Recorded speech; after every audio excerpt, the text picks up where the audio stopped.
Hello, and thank you for participating in the fiscal year 2018 Fulbright-Hays Group Projects Abroad Short-Term Technical Assistance webinar. My name is Gary Thomas, Director of the Fulbright-Hays Programs at the Department of Education. Please note that we will be conducting two separate technical assistance webinars this year. One for GPA short-term projects and one for GPA long-term projects.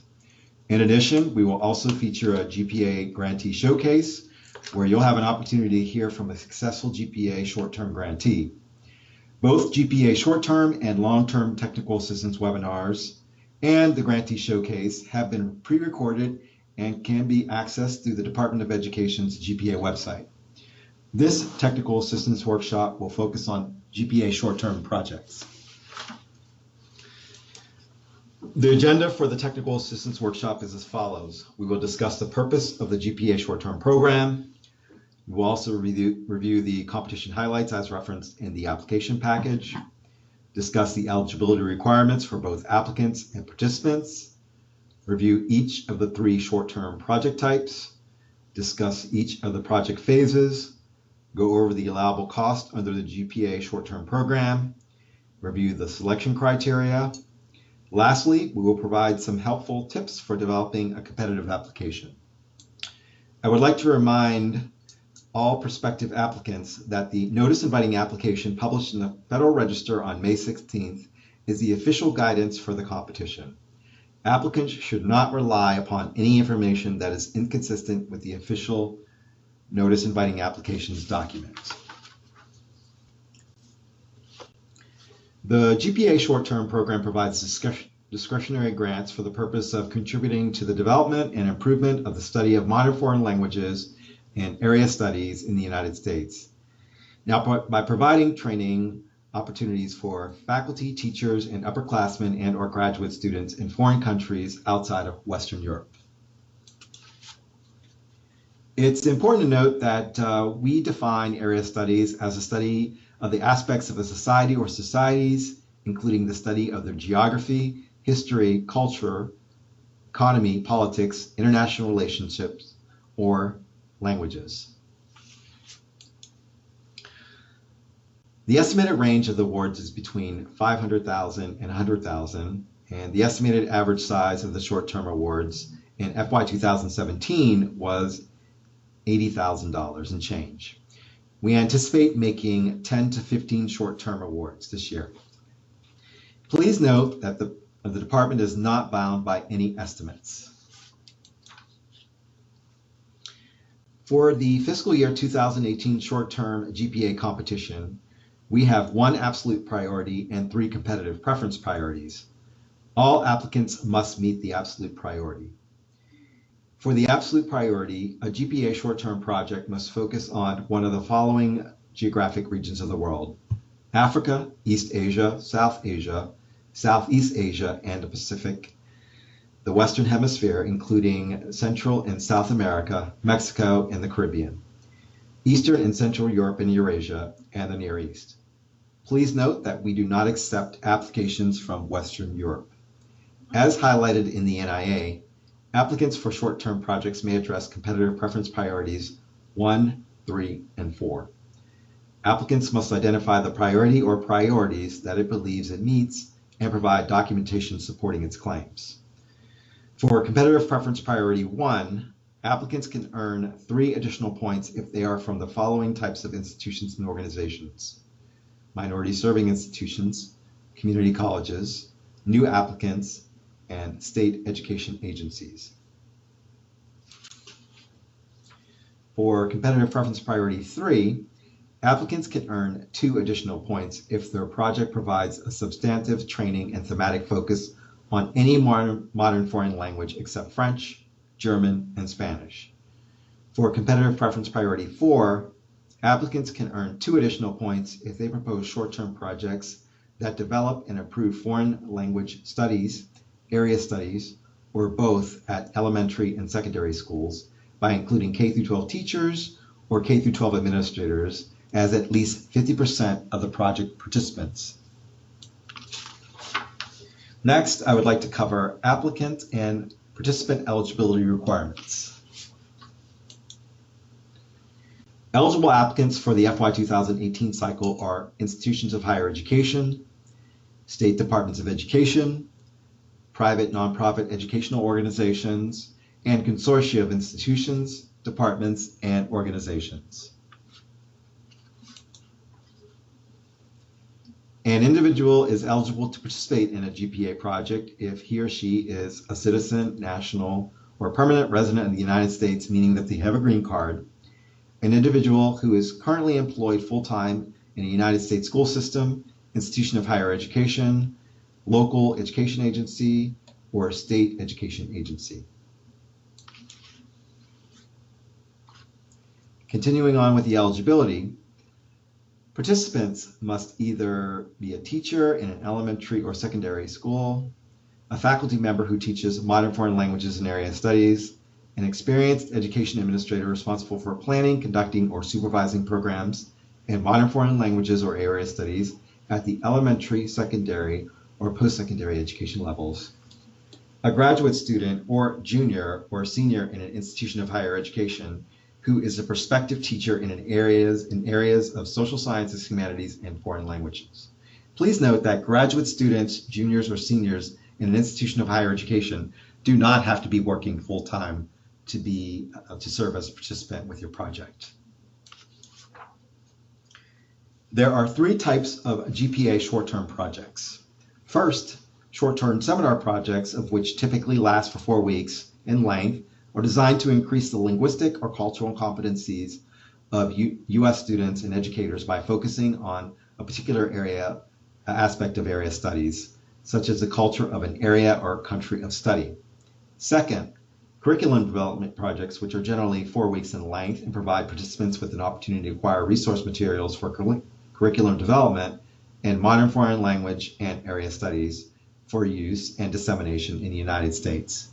And third, group research or study projects are typically 3 months in length and are designed to give participants the opportunity to undertake research or study in a foreign country.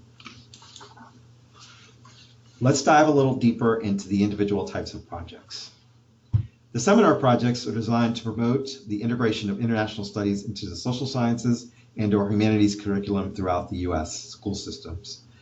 They are also designed, again, to increase the linguistic or cultural competencies among U.S. students and educators, and they can also focus on particular aspects of area studies, such as a culture of area or a portion of the culture of the country of study. The next type, again, of short-term project is curriculum development project, and participants will acquire first-hand resource materials, including artifacts, books, documents, educational films, recording, museum reproductions, and other instructional material for curriculum development in modern foreign languages and area studies. They will also provide for the systematic use and dissemination in the United States. Group research projects consist of faculty, graduate, and undergraduate students that will undertake research or study in a foreign language for about 3 to 12 months in modern foreign languages or area studies. Now, it's important to point out that group research projects require participants to possess the requisite language proficiency and disciplinary competency in the area of research. The grantee will typically conduct a language assessment pre-test to determine the participant's language proficiency. Now, with regards to the project details, seminars and curriculum projects typically last for 4 weeks and consist of between 10 to 12 participants, including 1 project director, raising the total to 13. The average award amount is about $80,000 for both seminars and curriculum projects, and this average award amount is based upon the fiscal year 2017 award amounts that we received for the projects. Group research projects are designed to undertake research or study in a country outside the U.S. The duration of these projects are from a minimum of 12 weeks to as long as 12 months. The minimum number of participants is 3, raising the total to 4 with 1 project director. Participants must have a minimum 1 semester of an intensive language and 1 course in a related area studies. Now, we encourage each applicant to check the State Department's websites for alerts and warnings as GPA applicants proposing to travel to a country with a travel warning will be disqualified. Now, if you are unsure about a specific country, please check the link provided in this slide.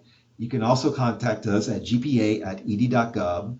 Now, just as a side note, we have received several inquiries about Cuba as a possible destination for a group project. This country is currently closed to all Fulbrighters.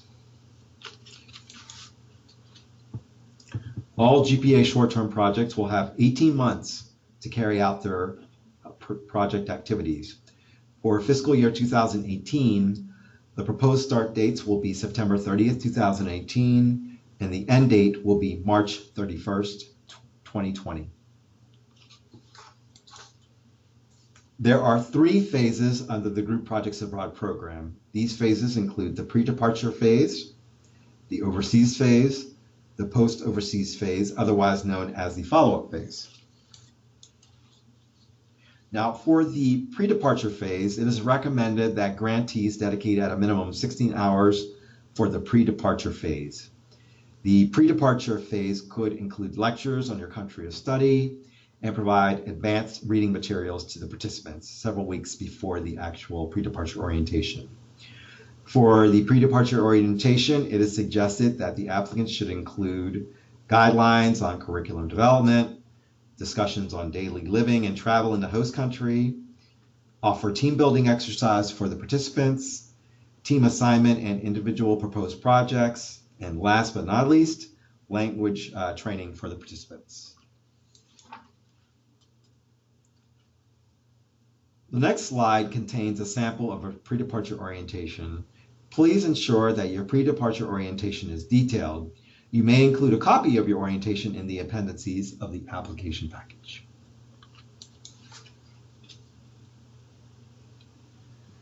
The next GPA project phase is the overseas phase. This is where the applicant should provide detailed information in their in-country itinerary, which could include a daily itinerary, details of academic lectures, language classes, field trips and cultural activities, debriefings and evaluations, and information on travel arrangements and accommodation.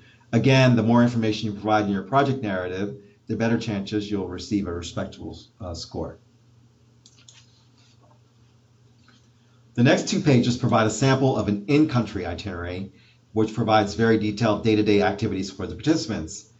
You may include a copy of your in-country itinerary also in the appendices section.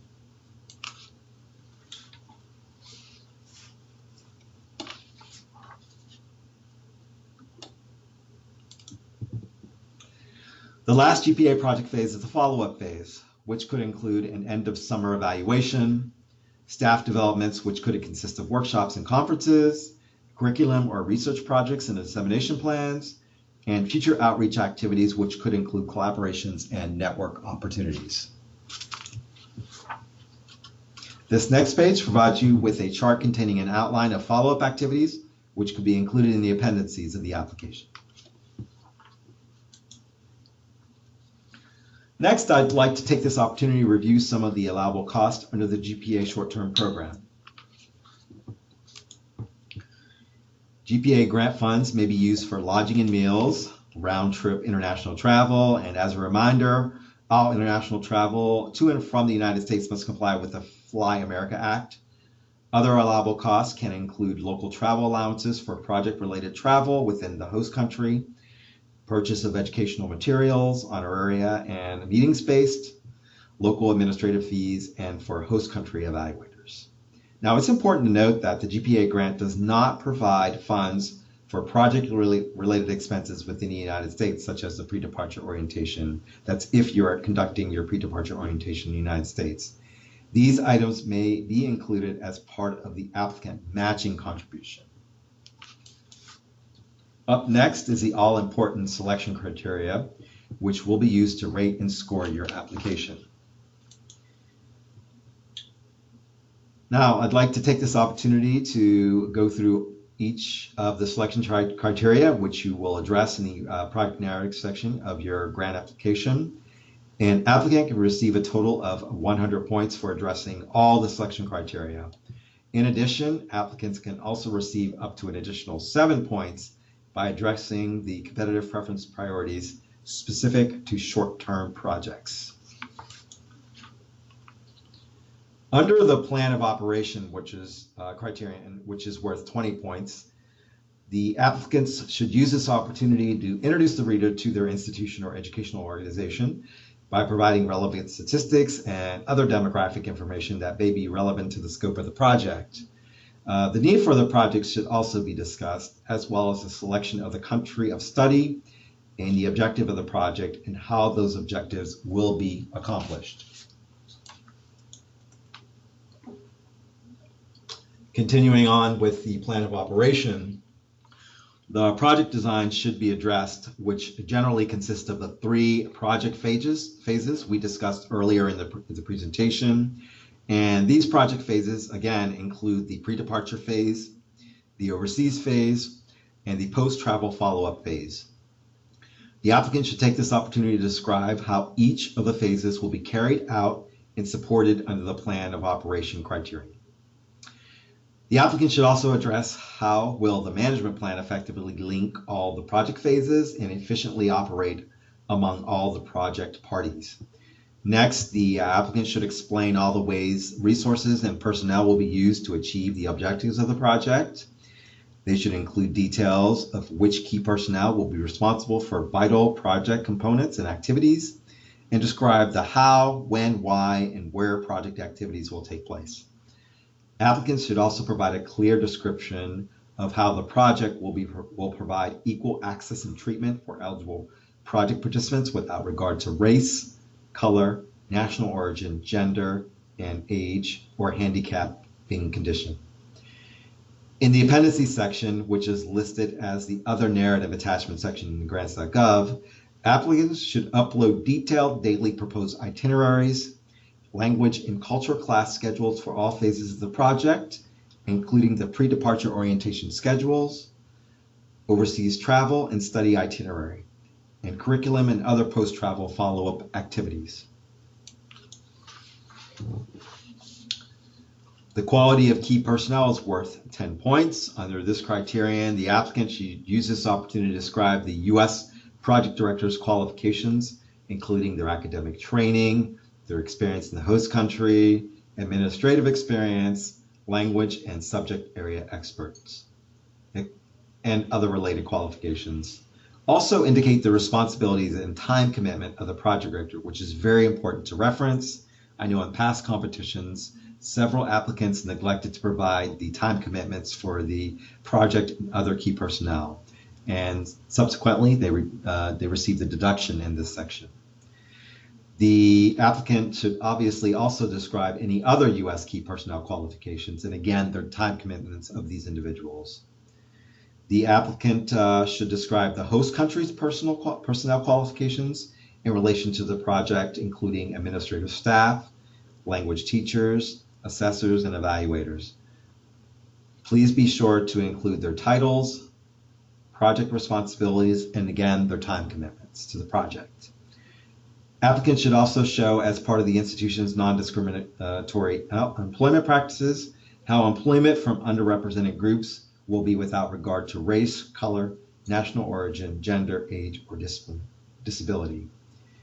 In the appendices section, the applicant should upload abbreviated curriculum vitae, which should be no more than 3 pages, not 5 pages, not 10 pages, but 3 pages of key personnel. The budget and cost effectiveness criterion is worth 10 points. Applicants should demonstrate and justify that all allowable expenses presented in the 424 budget form are adequate and reasonable in today's market and necessary to accomplish your project objectives. Applicants should use this opportunity to discuss the project's cost effectiveness and show the relationship between the project cost and project objectives. Please note that no matching funds are required for the GPA program, but are highly encouraged. In the budget narrative attachment, applicants should upload a detailed itemized line item budget and accompanying budget narrative that clearly outlines how the costs have been calculated and how they are necessary in order to achieve the project objectives. As a reminder, Applicants may receive funding for up to 18 months for short-term projects, and the budget sheets should reflect those 18 months. The next slide contains an example of the budget sheet. We recommend that applicants organize their budgets into 3 categories to indicate each funding stream, which could include federal funds from the GPA program, institutional funds, and the participant cost share.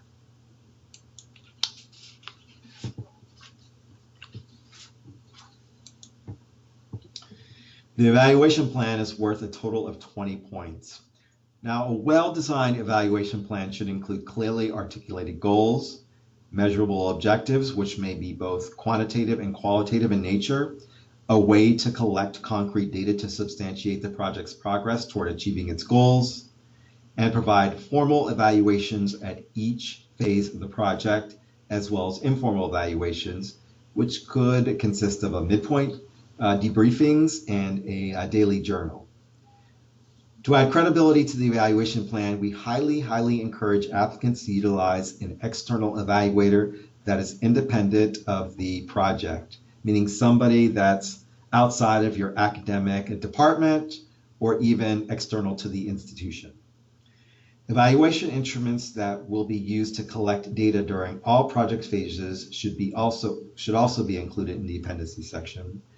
A timetable should also be included to highlight when key components of the evaluation plan will occur. Applicants will be required to develop the proposed goals and the project-specific performance measures and activities on the performance measure form, otherwise known as the PMF form. And as noted in the slide, the project goal is designed to increase the quality and relevancy of the less commonly taught languages. The performance measure that's highlighted in the slide would increase the number of instructional modules that could be integrated into the curriculum. Now, one of the activities would be to identify at the pre-departure orientation meeting 2 to 3 instructional modules to be developed during the project period.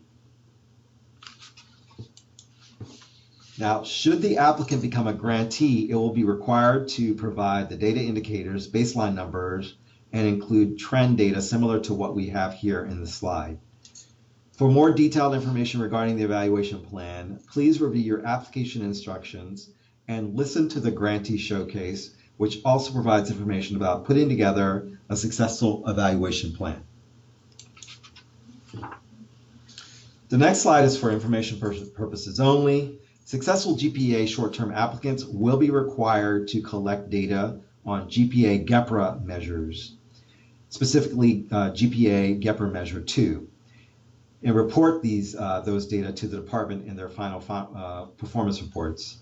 The GPA measure, the GPA GEPRA measure, is the percentage of GPA participants who disseminated information about or materials from their group project abroad through more than one outreach activity within 6 months of returning to their home institution.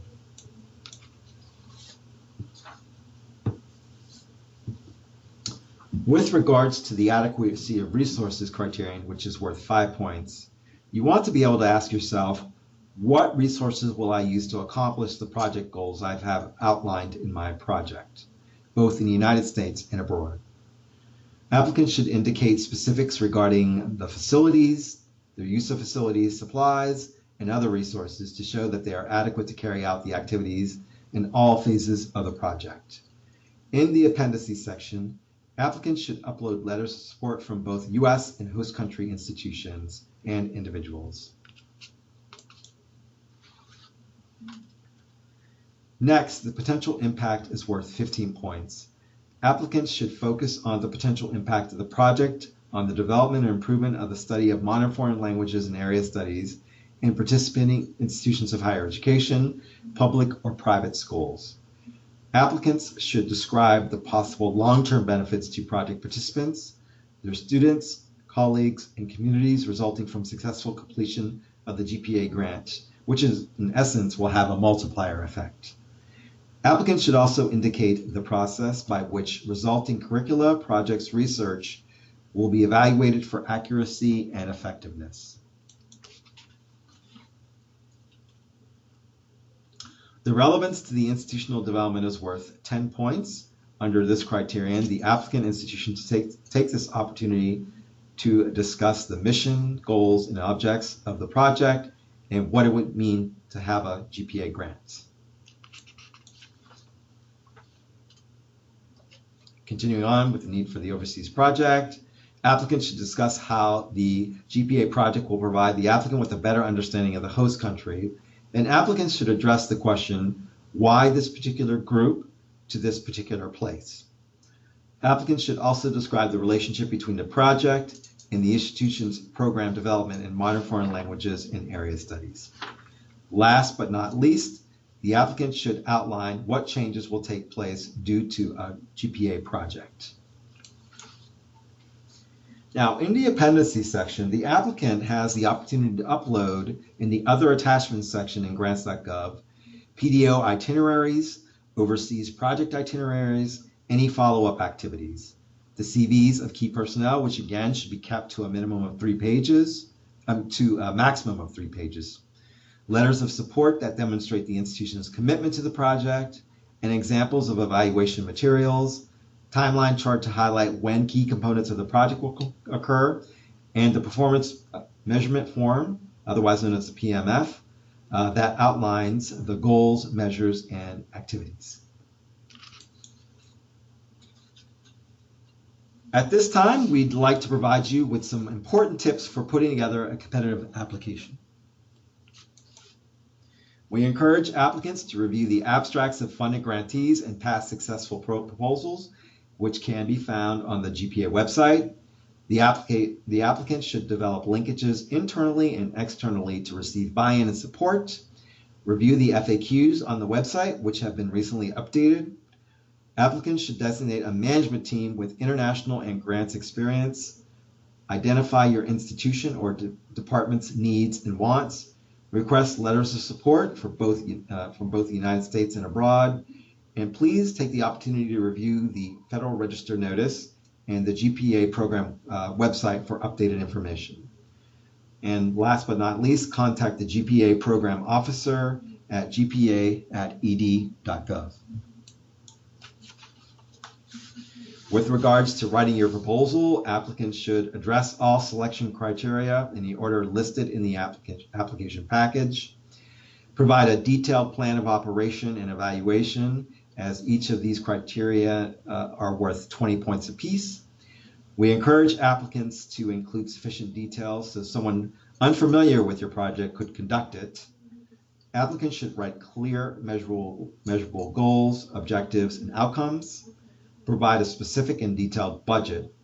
Avoid grammatical errors or specific professional jargon and acronyms. Some reviewers will actually deduct points from your project narrative if they see too many grammatical errors. And last but not least, use persuasive descriptions of how your project operates. When submitting your application, please remember to register on the grants.gov online system early to avoid any system issues.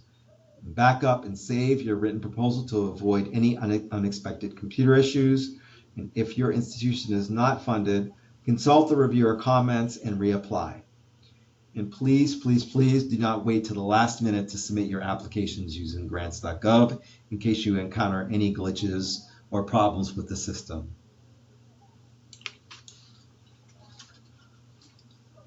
All applicants will be notified of the results via email by September 30th, and scores and comments will be sent to all applicants via mail. And for successful grantees, please be prepared to hit the ground running. For more information regarding the GPA program, please visit the following websites listed in this slide. These websites contain samples of project abstracts of successful applicants, FAQs, which have been recently updated, information about submitting your application electronically using grants.gov, and how to subscribe to our quarterly website. At this time, I'd like to review the top questions we have received in the GPA@ed.gov inbox. Carla, take it away. Thank you, Gary. What funds will the GPA program not provide for? The GPA program will not provide funding for U.S.-based salaries and fringe benefits and U.S.-based activities such as a pre-departure orientation and post-travel follow-up. The applicant may regard the above and other unallowable costs as part of the applicant matching contribution. Is there a matching requirement? There is no formal matching requirement for the GPA program.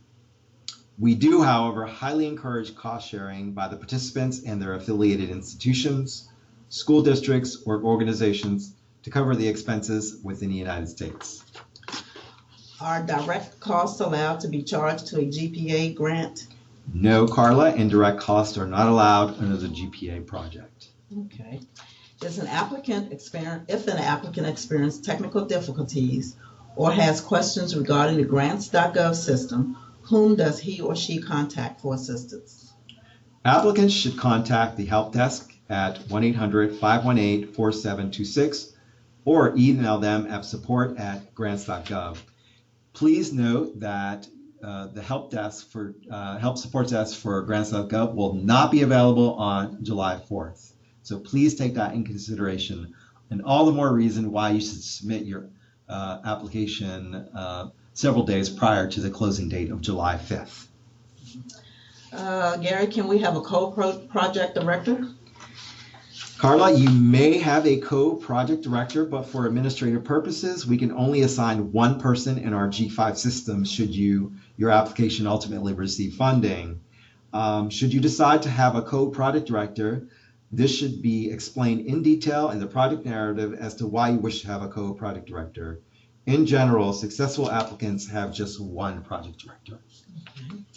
Okay, can we view samples of successful project abstracts? Yes, prospective applicants can review abstracts, and that link to the abstracts can be found in the link provided in the slide. Now, if you would like to request a GPA application in its entirety, you must submit a FOIA request at the link provided in the slide. Okay.